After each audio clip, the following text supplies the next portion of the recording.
ஒரு கிராமத்தில் ஒரு கோழி எதை பற்றியும் கவலை இல்லாமல் கோடைக்காலமெல்லாம் பாடிக்கொண்டு இருந்தது. மழைக்காலம் வந்தபோது சாப்பாடில்லாமல் அருகில் இருந்த எறும்பை பார்த்து, நண்பா, பசினாலே செத்துப் போகிறேன், கொஞ்சம் தானியம் கொடு. மழைக்காலம் போனவுடனே வட்டியும் முதலுமாய் கொடுத்து விடுகிறேன் என்று சொல்லியது.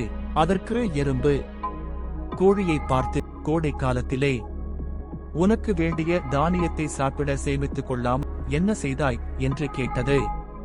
அதற்கு கோழி, கோடைக்காலமெல்லாம் ஆடிக்கொண்டிருந்தேன் என்று சொல்லியது.